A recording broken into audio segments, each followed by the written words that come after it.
वंदे मातरम कर्मचारी साथियों, एफएमएस 3.0 से संबंधित एक महत्वपूर्ण जानकारी आपके साथ साझा कर रहा हूं।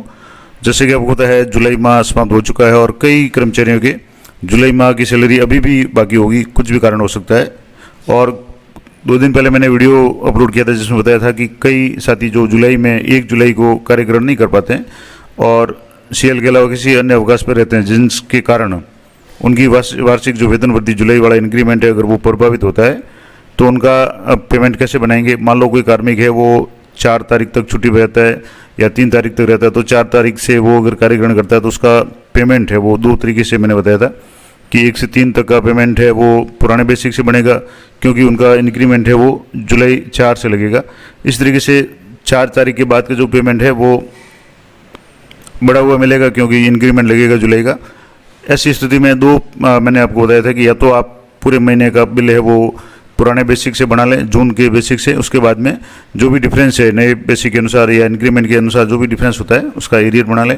दूसरा तरीका मैंने बताया था कि 1 से 3 तारीख या 4 तारीख तक जब तक कार्मिक है वो पुराना बेसिक उसको मिलना है तो पुराना बेसिक से पार्शियल पे बना लें और उसके बाद में इनका इंक्रीमेंट लगा दें। और इंक्रीमेंट लगाने के बाद में इनका जो भी वेतन है वो आप बड़े हुए जो भी है वो शेष दिन है, जैसे 4 तारीख से या 5 तारीख से लेकर के 31 जुलाई तक का जो भी वेतन है वो आपको बड़े हुए मूल वेतन से बेसिक के अनुसार है वो आपको बनाना है। तो इस तरीके से ये आप कर सकते हैं। तो मैंने बताया था कि मैं बहुत जल्दी इसके लिए संबंध में वीडियो बनाऊंगा। तो आज बात करेंगे कि मान लो एक कर्मचारी है जिसका 1 से 4 जुलाई तक का पेमेंट बनाना है। अब यहाँ थोड़ा सा मामला अलग है कि कार्मिक जो है इन्होंने 5 तारीख को वॉलेंट्री सेवानिवृत्ति यानी स्वैच्छिक सेवानिवृत्ति ली है।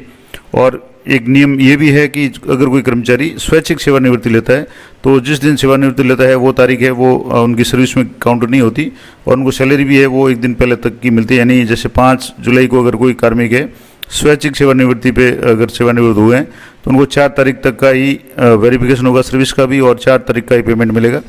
अगर मान लो किसी कार्मिक की डेथ हो जाती है तो डेथ का दिन है वो सेवा में माना जाता है।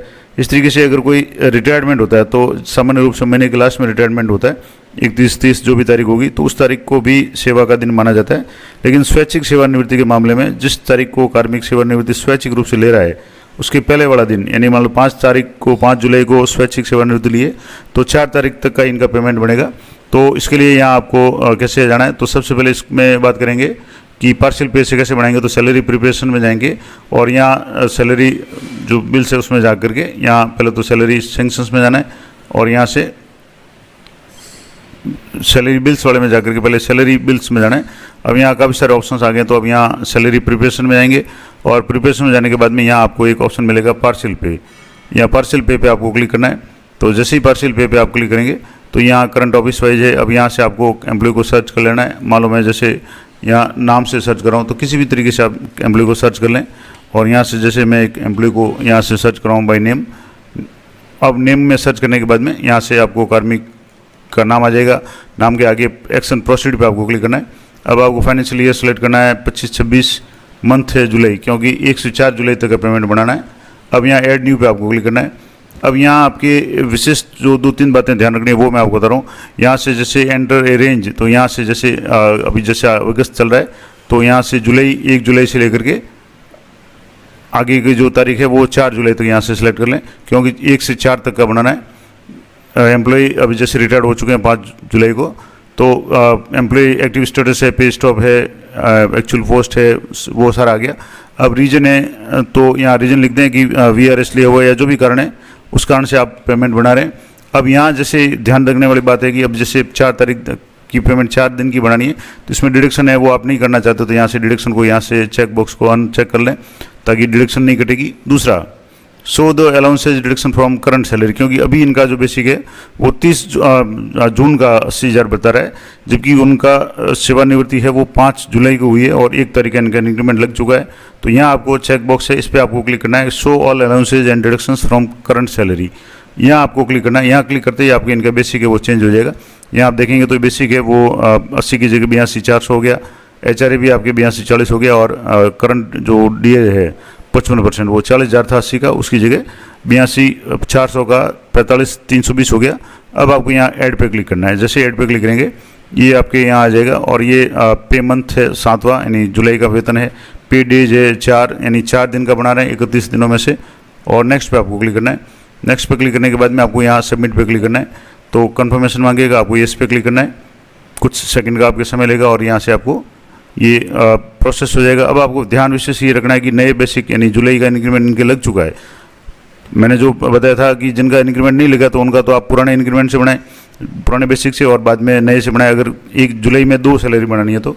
लेकिन यहाँ मामला दूसरा है कि यहाँ कार्मिक है वो स्वैच्छिक सेवानिवृत्ति ले रहे हैं और 4 तारीख तक इनकी सर्विस है, तो 4 दिन का बना लिया। ये आ गया सक्सेसफुली और application has been successfully submitted, okay पे क्लिक करना है।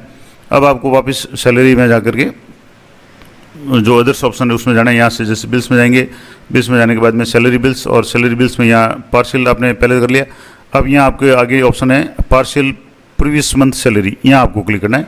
पार्शियल प्रीवियस मंथ सैलरी यहाँ से आप देख लें 24-25 फाइनेंशियल ईयर मंथ जुलाई सेलेक्ट कर लें, तो जो भी है वो यहाँ आपके आ जाएगा, अभी आपने जो बिल बनाया था। अब यहाँ चेक बॉक्स पे आपको क्लिक करना है और यहाँ से आप एम्प्लॉय आईडी से नाम देख सकते हैं, पेज डेज जैसे 8 आ रहा है तो यहाँ से आप एक बार जरूर चेक कर लें, क्योंकि ये 8 नहीं आना चाहिए, 4 ही दिन आना चाहिए। तो ये तो जो भी टोटल अमाउंट जो है वो तो आ जाएगा, लेकिन अभी जैसे आपने पे डेज है ये 8 आ रहा है तो इसको आपको चेक करना है जरूरी है। मान लो इनिशिएट करके एक बार जरूर चेक कर लें, कंफर्म करेंगे। अगर गलत है तो आप इसको डिलीट कर दें, क्योंकि पे डेज 4 आना चाहिए। अब यहाँ salary could not be processed और ये स्टेटस आ रहा है इनवैलिड स्टेटस, यानी इनका जो भी पे, तो जैसे कि एरर आ रहा था जो भी स्टेटस का, वो मैंने चेंज कर दिया, स्टेटस एक्टिव कर दिया। अब इसके बाद में वापस पार्शियल पे पे जा करके यहाँ इनिशिएट पे क्लिक करेंगे, कंफर्मेशन पे क्लिक करेंगे, तो ये थोड़ा सा समय लेगा और सक्सेसफुली ये बिल है जब सबमिट हो गया। अब इस बिल को आप यहाँ से चेक करेंगे तो यहाँ आपको बिल जैसे अभी तो यहाँ शो नहीं होगा, ये बिल आपको बिल यहाँ से बिल्स वाले ऑप्शन में जाने के बाद में यहाँ आप चेक करेंगे तो यहाँ सैलरी बिल्स है और यहाँ से बिल्स जो फॉरवर्ड वाला ऑप्शन है जहाँ से बिल फॉरवर्ड करते हैं सैलरी बिल्स में, यहाँ आपको सैलरी प्रिपरेशन और यहाँ इसके नीचे वापस मैं आपको दोबारा बताऊँ ऑटो सैलरी प्रोसेस, इसमें जाएंगे। यहाँ आपको वापस 25-26 मंथ सेलेक्ट कर लेना जुलाई और यहाँ से सीधे सर्च करेंगे तो ये बिल आपके यहाँ शो हो जाएगा।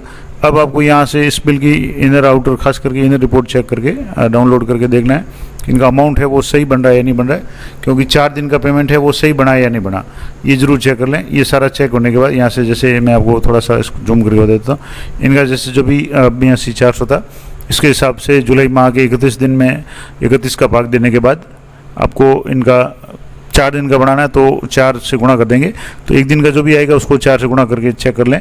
और ये अगर सही है तो फिर आप इस बिल को यहाँ से सीधे ही डॉक्यूमेंट अपलोड करके, यहाँ मैं आपको बता दूँ, यहाँ से जैसे इसको मैं एक बार डाउनलोड करके बता देता हूँ, यहाँ से इसको डाउनलोड कर लिया, आराम से चेक कर लें। उसके बाद यहाँ से जैसे प्रोसेस पे क्लिक करेंगे तो यहाँ OTP से भेज दें, लेकिन उससे पहले यहाँ इस पर आपको बिल नंबर पर क्लिक करना है और यहाँ जो भी आप आदेश अपलोड करना चाहें, इसके साथ में कोई भी ऑफिस आदेश है इनका रिटायरमेंट का या इतने तारीख तक भुगतान का वगैरह का जो भी है वो आप करें। तो ये मैंने आपको बता दिया कि पार्शियल पे से आप किसी भी कार्मिक का बिल है वो किस तरीके से बनाएंगे। बहुत ही आसान तरीके से आप बना सकते हैं किसी भी कर्मचारी का, और ख़ास करके ऐसे मामलों में जहाँ जुलाई के महीने में सैलरी है वो 2 भागों में बनानी है, तो वहाँ पार्शियल पे से आप पहले आप जो पुराने बेसिक 30 जून वाले बेसिक से बना लें। और दूसरी, जब भी इंक्रीमेंट इनका लगता है 1 तारीख के अलावा अगर इंक्रीमेंट लगता है 2, 3, 4, 5, 15, 20 जिस तारीख को लगता है उस तारीख से जो नए बड़े हुए बेसिक है उसको अपडेट करके फिर आप पार्शियल पे में बना लेंगे तो ये हो जाएगा। तो मैंने पिछले वीडियो में आपको कहा था कि मैं आपको पार्शियल पे से कुछ दिनों का पेमेंट किस तरीके से बनाएंगे वो वीडियो अपलोड करके पूरा लाइव बताऊंगा। तो ये मैंने पूरा प्रोसेस बता दिया। आशा करता हूँ ये जानकारी आपके लिए उपयोगी रहेगी। इस तरह की लेटेस्ट और अपडेटेड जानकारी के लिए चैनल पर बने रहें। मिलते हैं नेक्स्ट वीडियो में, तब तक जय हिंद, जय भारत।